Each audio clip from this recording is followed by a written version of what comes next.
और बताइए डीपीपी 7 में।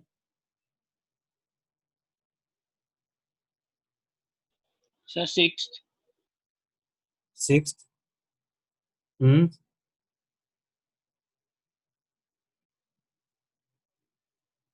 और भी हैं। चलिए बात करते हैं। Question number 6।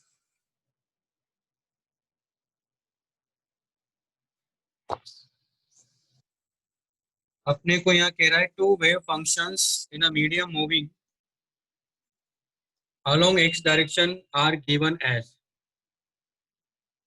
अपने को y1 इक्वल टू दिया है 1/2 प्लस 2x माइनस 3 टी का whole square and y2 equal to है हमारे पास में -1/2 plus 2x plus 3t minus 6 का होल स्क्वायर। ये कह रहा है कि इसका मतलब क्या हो, देखो एक आप इसको अगर आप देखो तो y1 पॉजिटिव एक्स एक्सिस में जा रहा है और y2 जो है नेगेटिव एक्स एक्सिस में जा रहा है। देखो कैसे 2x प्लस 3t है y2 में और y1 में क्या है 2x माइनस 3 है।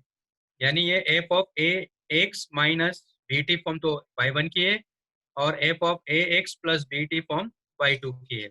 यानी दोनों अपोजिट डायरेक्शन में जा रहे हैं।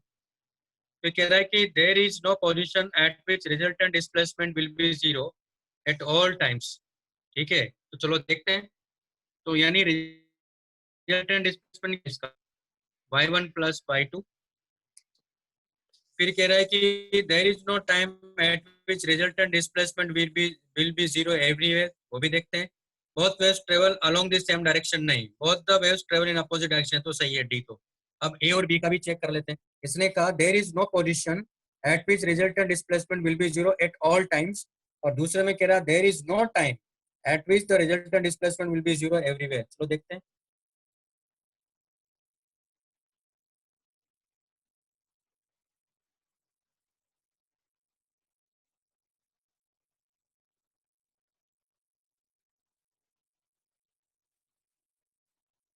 तो ये हमारे पास में है।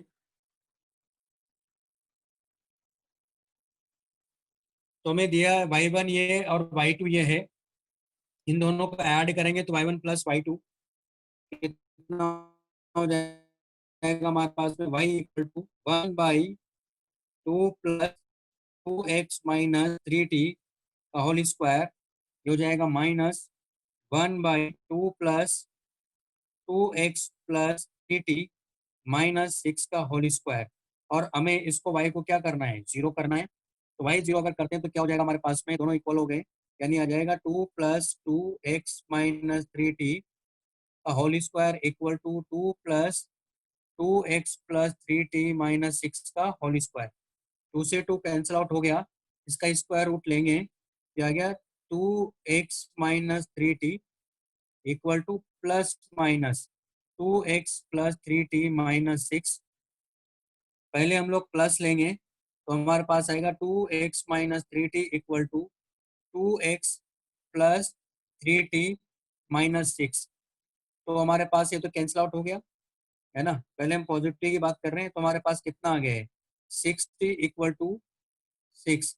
यानी आप देख रहे हो कि t इक्वल टू 1 सेकंड पर सारे के सारे पार्टिकल का डिस्प्लेसमेंट क्या आ रहा है यहाँ, क्यों, क्योंकि इंडिपेंडेंट ऑफ x है ना। तो t इक्वल टू 1 सेकंड पर सारे पार्टिकल का डिस्प्लेसमेंट क्या आ रहा है यहाँ, y जीरो आ रहा है। ये क्या आया, y जीरो चला रहा था, यानी पहला ऑप्शन गलत हो गया क्योंकि ऐसा हो रहा है। ठीक है, हमारी बात सुन में। दूसरा नेगेटिव लेंगे, 2x minus 3t minus 2x minus 3t और ये हो जाएगा +6। तो इससे कैंसिल आउट हो गया, ये उधर गया तो कितना हो गया हमारे पास में 4x इक्वल टू 6। इसका मतलब हुआ कि x इक्वल टू 3/2 पर, x इक्वल टू 3/2 पे जो पार्टिकल है उसका y क्या है, जीरो है। यानी ये भी गलत हो गया। आंसर क्या हो गया देखो इसका।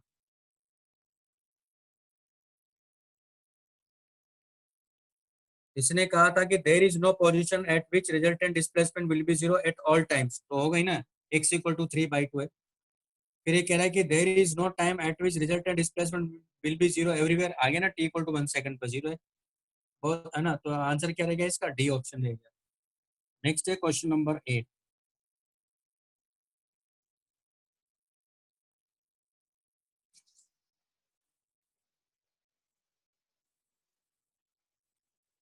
To plane mirrors are inclined to each other at 90 degree. दो इंक्लाइंड प्लेन हमारे पास में, यानी ये प्लेन मिरर्स हैं,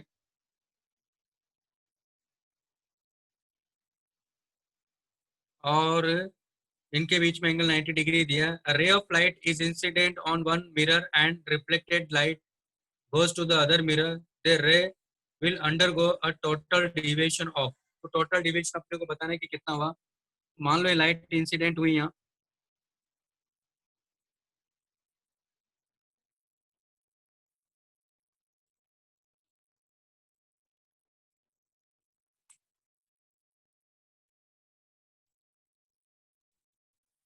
लाइट इंसिडेंट क्या होगा, ऐसे रहेगा। तो मान लेते हैं कि ये एंगल थीटा है, ये एंगल भी कितना होगा, थीटा होगा।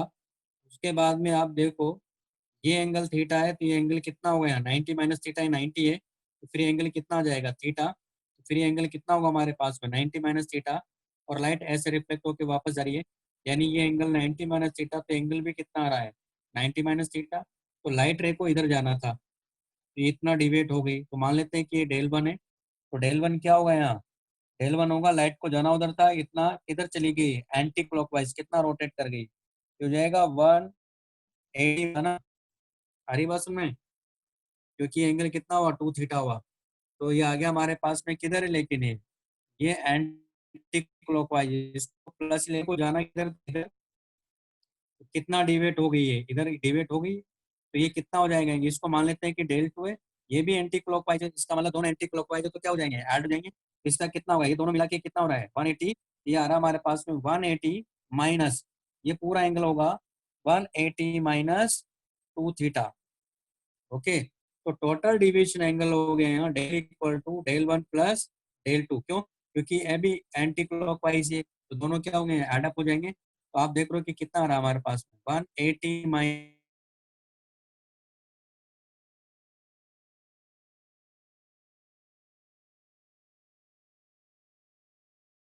क्लॉकवाइज रोटेट कर, इसका मतलब क्या हुआ, इसका मतलब ये हुआ कि लाइट रे जा इधर रही थी और लौट के इधर चली गई, जस्ट अपोजिट हो गई लाइट रे, ये मतलब हुआ 180 डिग्री का। तो ये भी हो गया। Question number 9।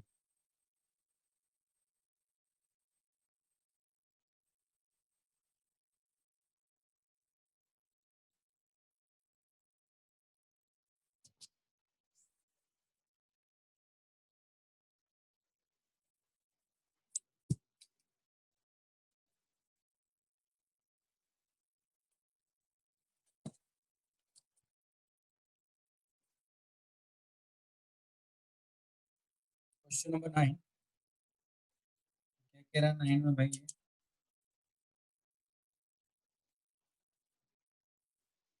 AB is an incident beam of light and CD is a reflected beam. The number of reflection for this may be one or more than one of light. AB and CD are separated by some distance, may be large. It is possible by placing one type of mirror on the right side. Simple है concave mirror। क्यों है देखो,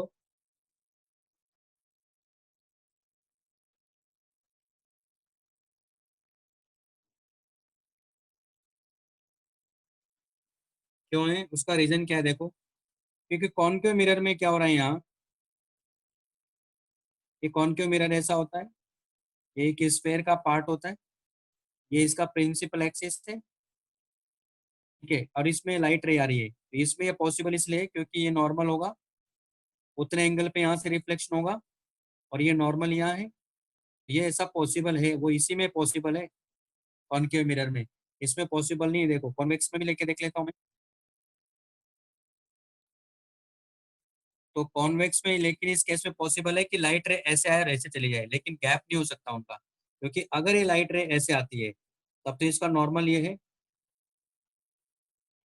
तो light रे कैसे जाएगी, light रे ऐसे चली जाएगी, तो पैरेलल कभी हो ही नहीं सकता। प्लेन मिरर में भी नहीं है, प्लेन मिरर का भी देख लेते हैं,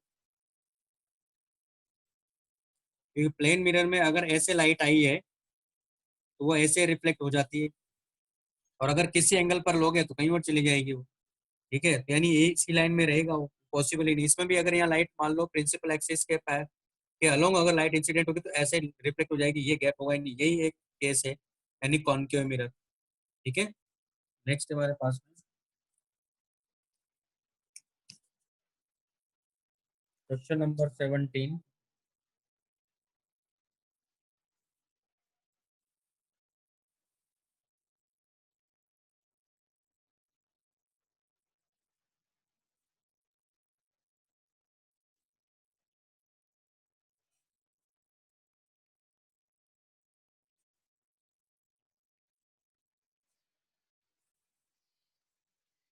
ये कह रहा है कि a thick plane mirror shows a number of images of the filament of an electric bulb. Of these, the brightest image is. So, thick plane mirror shows a number of images of the filament of an electric bulb. Of these, the brightest image is. चलो check करते हैं इसमें कौन सी brightest image होगी।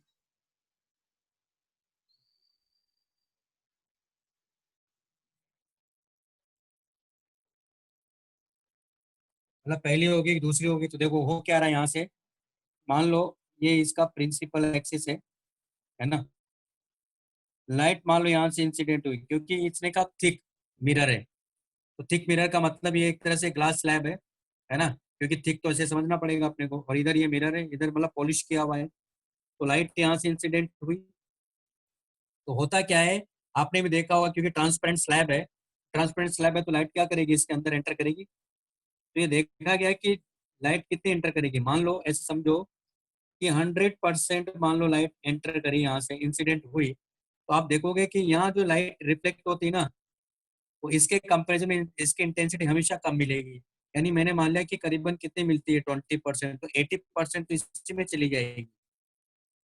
हरी बात में 80% किस में चली जाएगी, इसमें। ठीक, तो आप देखो कि एक तो इससे इमेज मिलेगी अपने को, क्योंकि रिफ्लेक्ट होकर लाइट जा रही है। और हमेशा एक बात याद रखिएगा कि जब भी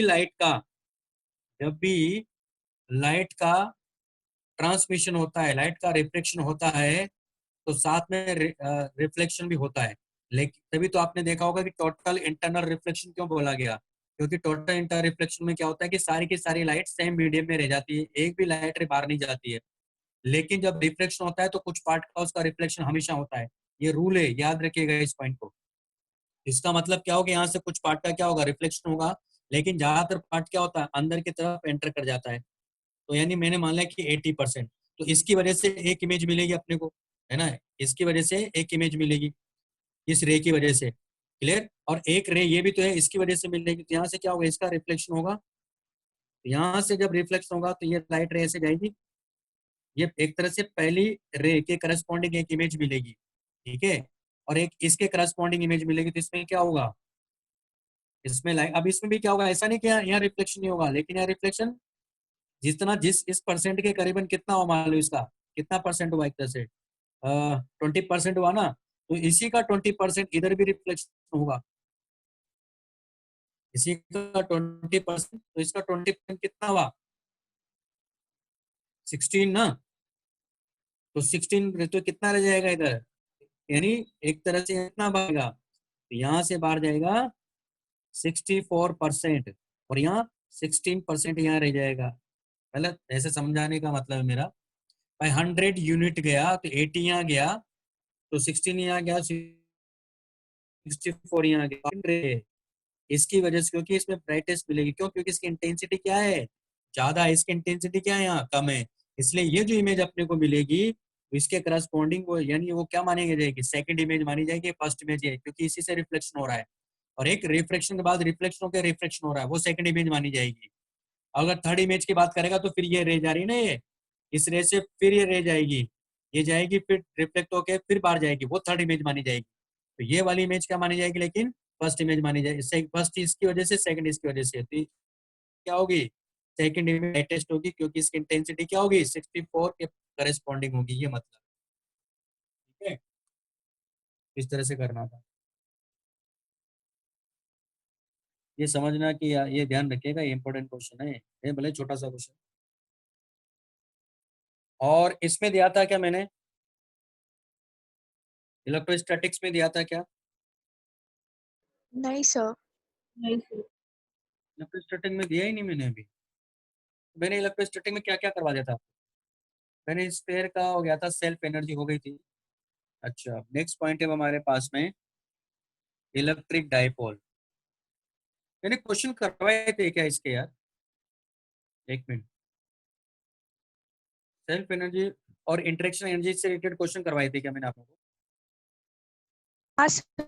सर करवाए थे ना? एग्जाम्पल 78 तक। किया था।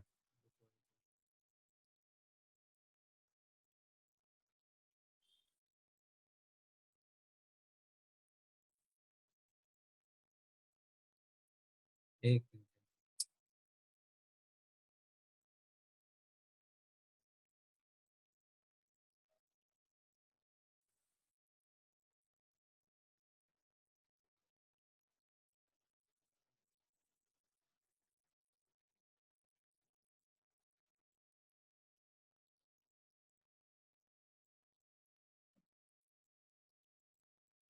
सेवेंटी एट हो गया था, 78 तक कर लिया था हम लोगों ने। ये तो मैं आपको बता चुका था, 79 80 इसे बता चुका था। ये रिलेशन ये तुम्हें पढ़ा चुका हूँ। नेक्स्ट अब हमारे पास में इलेक्ट्रिक डाइपोल।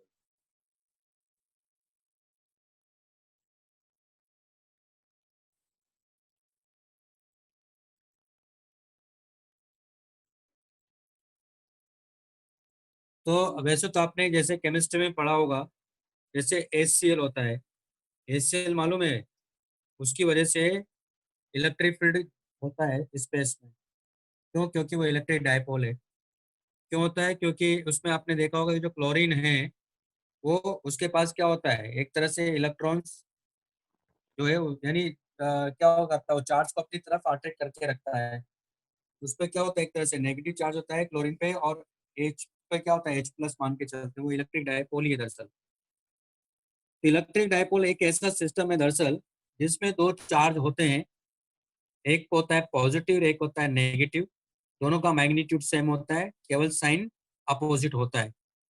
और इनका जो डिस्टेंस होता है वो काफी स्मॉल डिस्टेंस होता है। ये जो कॉन्फ़िगरेशन बनता है उसको बोलते हैं इलेक्ट्रिक डायपोल। क्लियर है? तो इलेक्ट्रिक डायपोल क्या होता है दरअसल,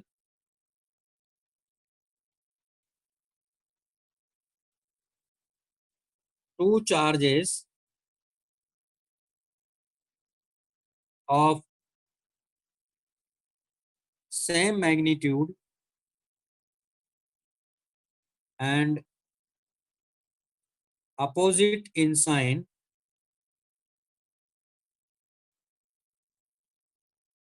are placed या are separated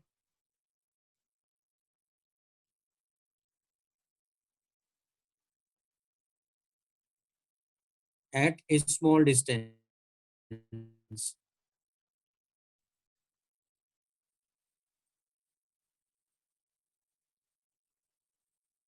The configuration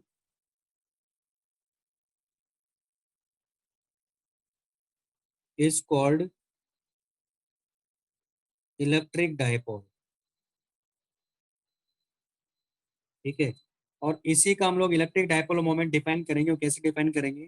तो मान लो ये नेगेटिव चार्ज है, ये -Q है, और एक तो बीच में distance मैं मानूंगा 12, इसलिए मानूंगा ताकि क्वेश्चन करने में हमें आसानी हो, और कोई रीजन नहीं है। आप इसको डी भी ले सकते हो, इसको एल भी ले सकते हो। ये जो सिस्टम बना है इसी को हम बोलते हैं इलेक्ट्रिक डायपोल। और ये जो डिस्टेंस होती है काफी स्मॉल होती है, क्योंकि आपको पता है HCl में जो बॉन्ड लेंथ होती है वो एंगस्ट्रॉम में होती है, काफी स्मॉल होती है। ठीक है? और इसका जो इलेक्ट्रिक, इसका इसमें एक एंटिटी हम लोग डिफाइन करते हैं जिसको हम बोलते हैं इलेक्ट्रिक डायपोल मोमेंट। यानी इसका जो डायपोल मोमेंट है वो होता है दरअसल, उसको हम लोग पी से डिनोट करते हैं। और वो होगा कोई भी एक चार्ज, लेकिन पॉजिटिव चार्ज, मतलब कोई भी उसका मैग्नीट्यूड लेना इनटू इनके बीच की डिस्टेंस। यानी P इक्वल टू होगा Q × 12। लेकिन इसकी डायरेक्शन जो मानी जाती है, डायरेक्शन इस इलेक्ट्रिक डायपोल की जो डायरेक्शन होगी, तो डायरेक्शन इज ऑलवेज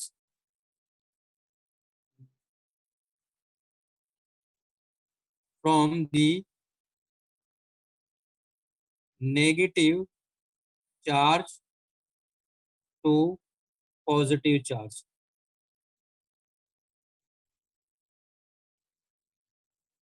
यानी इसकी पी की जो डायरेक्शन होगी वो हमेशा इसके अलोंग होगी, लेकिन पी से माइनस क्यू से क्यू की तरफ होगी, यानी ये पी वेक्टर इधर होगा।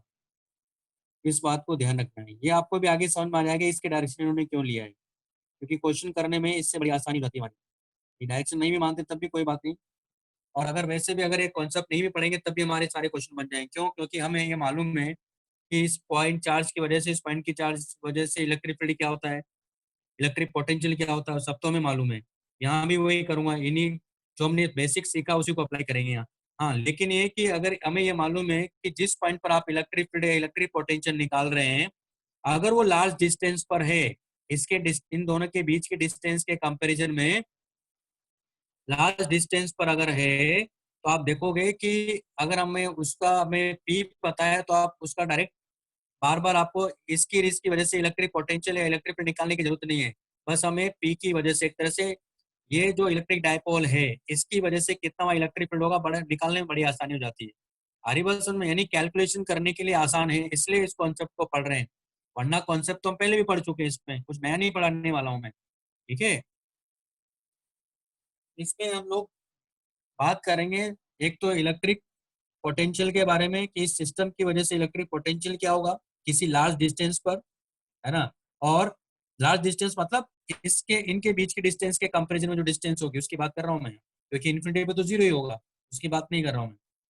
और इलेक्ट्रिक फील्ड इंटेंसिटी के बारे में बात करेंगे कि इस सिस्टम की वजह से किसी जनरल पॉइंट पर इलेक्ट्रिक फील्ड इंटेंसिटी क्या होगी। क्लियर? और ये आपके बोर्ड के लिए भी इंपॉर्टेंट है, ध्यान रखना है। तो मैं बोर्ड दोनों के लिए पढ़ा रहा हूँ मैं, ठीक है। तो बोर्ड में भी आपके ये पूछा जाता है, लेकिन बोर्ड में जो पूछा जाता है वही पहले बता रहा हूँ, फिर जनरल कॉन्सेप्ट पर जाऊंगा। तो सबसे पहले हम बात किया इलेक्ट्रिक फील्ड इंटेंसिटी। तो दो पॉइंट है, क्योंकि बोर्ड में वही पूछे जाते हैं। एक होता है एक्सियल पॉइंट, यानी इसके अलोंग जो इसको बोलते हैं एक्सिस, इसका एक्सिस ये होता है, उसको बोलेंगे एक्सियल पॉइंट। एक होता है इक्वेटोरियल पॉइंट, यानी वो इक्वेटोरियल प्लेन में होगा इसका, यानी इसके परपेंडिकुलर बाइसेक्टर जो प्लेन होगा ना, उस प्लेन में इलेक्ट्रिक फील्ड इंटेंसिटी क्या है उसके बारे में बात करेंगे, वो आपके बोर्ड में पूछा जाता है। मैं लेकिन साथ में जनरल पॉइंट की भी बात करूंगा, ठीक है। चलो सबसे पहले बात करते हैं एक्सियल पॉइंट के बारे में कि एक्सियल पॉइंट पे इलेक्ट्रिक फील्ड इंटेंसिटी क्या होगी।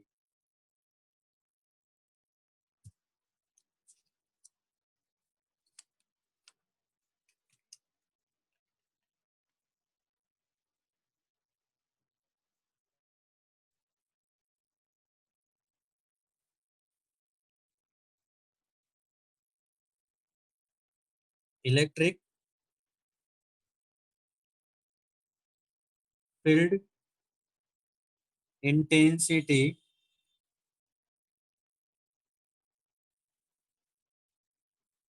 Due to an electric dipole at axial point. ठीक है, तो हमारे पास में ये पॉजिटिव चार्ज है और ये नेगेटिव चार्ज है, और हमेशा कहाँ से देखेंगे डिस्टेंस, इनके मिड पॉइंट से देखेंगे। इनके बीच की डिस्टेंस तो अपने को पता ही है, ये 12 है, लेकिन जो पॉइंट की मैं बात कर रहा हूँ वो पॉइंट की डिस्टेंस हमेशा कहाँ से लेना है, इनके मिड पॉइंट से लेना है। ये डिस्टेंस मैंने मान लिया कि आर है। हमें यहाँ इलेक्ट्रिक इंटेंसिटी चाहिए, तो आपको पता ही है इसकी वजह से इलेक्ट्रिक इंटेंसिटी किधर होगी, इधर की तरफ होगी ना, उसको मैंने ई प्लस मान लिया। इस नेगेटिव चार्ज की वजह से इलेक्ट्रिक इंटेंसिटी किधर होगी, इधर ही तो होगी, उसको मैंने ई माइनस मान लिया। अब इस पॉइंट पर जो नेट इलेक्ट्रिक इंटेंसिटी इधर मिलेगी वो मैंने मान लिया कि ई है। तो ई कितना होगा यहाँ, ई होगा दरअसल E plus minus E minus, net ये होगी। तो ई प्लस क्या होगा यहाँ, तो आ जाएगा हमारे लिए Q by 4 pi epsilon not. अब ये डिस्टेंस की बात करें, यहाँ से डिस्टेंस की डिस्टेंस कितना है, हमने यहाँ से में आर माइनस एल का whole square minus Q by, ये हो जाएगा 4 पाई एप्सिलॉन नॉट। ये कितना होगा, आर प्लस एल का होल स्क्वायर। मेरे ख्याल से बात समझ में आ गई होगी, क्योंकि इस पॉइंट चार्ज की वजह से ये तो डिस्टेंस लेना है, इस पॉइंट चार्ज की वजह से ये डिस्टेंस लेना है, तो इसमें एल सेपरेट कर देंगे, इसमें एल ऐड कर देंगे। ये हमारे पास में इलेक्ट्रिक इंटेंसिटी आ गई है ना। तो अगर किसी आर पे पूछेगा तो ये निकाल लेंगे, हमें पता ही है। लेकिन अगर मैं कहूँ कि इफ आर ग्रेटर देन अगर एल है तब क्या होगा, यानी ये अगर लार्ज डिस्टेंस है तो क्या होगा, सिंप्लीफाई कर लेते हैं। किया जाएगा E equal to Q by 4 pi epsilon naught को बाहर ले लेंगे। अब यहाँ देखो आप, इसको एलसीएम लेंगे, कितना हो जाएगा, आर माइनस एल का whole square, R plus L का होल स्क्वायर। इसको क्या लिखेंगे, आर प्लस एल का होल स्क्वायर माइनस, ये हो जाएगा आर माइनस एल का होल स्क्वायर। इसको सिंप्लीफाई कर लो। E इक्वल टू आ गया Q by 4 pi epsilon naught, ये हो गया हमारे पास में R square plus L square plus 2 RL minus R square plus L square minus 2 RL divided by, ये हो जाएगा R square minus L square का होल स्क्वायर। ये बात समझ में आ रही होगी आपको, क्योंकि स्क्वायर हटा के देखो तो क्या आ जाएगा, R square plus L, R square minus L square है ना, ये आ जाएगा होल स्क्वायर। सिंप्लीफाई करेंगे तो देखो ये कैंसिल आउट हो जा रहा है पूरा, तुम्हारे पास आ गया है E इक्वल टू क्यू, ये क्या हो जाएगा 4 RL divided by R square minus L square का होल स्क्वायर। अब आप देखो कि ये तो हम लिख सकते हैं ना, इसमें कौन सा नया पढ़े, हम कुछ नहीं पढ़ा। बस ये कि यहाँ ये हो जाएगा कि हमने देखा कि इसका जो पी की बात करेंगे ना, वो पी क्या लिखेंगे हम लोग यहाँ, क्यू इंटू 12 लिखेंगे। ये क्या हो गया, इसका इलेक्ट्रिक डाइपोल मोमेंट हो गया। तो यहाँ इसको सिंप्लीफाई कर लेते हैं। अच्छा ये 4 यहाँ क्यू आ गया, ये यहाँ क्या होगा 4 पाई एप्सिलॉन नॉट है। तो हमारे पास कितना आ गया, यानी ये आ गया 2 इंटू, ये कितना हो जाएगा 2 QL इंटू आर ना, divided by 4 pi epsilon not. अब यहाँ से मैं आर स्क्वायर को बाहर ले लेता हूँ तो क्या मिलेगा मुझे, R⁴ कितना आ गया 1 - L² बाई आर स्क्वायर का होल स्क्वायर।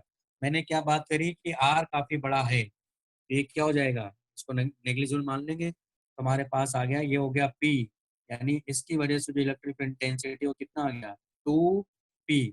एक आर से यहाँ कट जाएगा तो कितना आ गया 4 पाई एप्सिलॉन नॉट R⁵, यानी ये इलेक्ट्रिक इंटेंसिटी होती है। यहाँ पी की वैल्यू अपने को पता ही है ना, क्या आ जाएगा 2QL, तो यहाँ से रख दिया मैंने। और इसको चाहो तो आप ऐसे भी लिख सकते हो 2KP/R⁵, जहाँ ए की वैल्यू क्या ले रहे हैं हम लोग, यहाँ 1/4 पाई एप्सिलॉन नॉट ले रहा हूँ मैं। इसको आप ऐसे भी लिख सकते हो। ये रिजल्ट तो याद रखिएगा, ये क्वेश्चन करने में काम आएगा। और ये डेरिवेशन आपको बॉडी के लिए लिखना जब भी आएगा, एक्सियल पॉइंट पर क्या है तो वो बता दिया मैंने आपको यहाँ, ठीक है।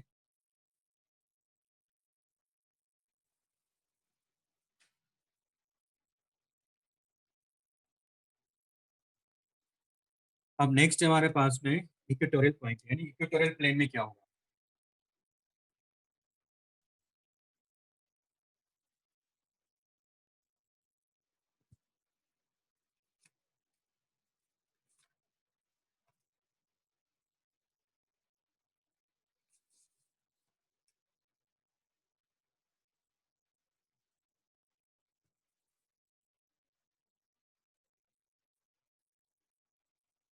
नेक्स्ट है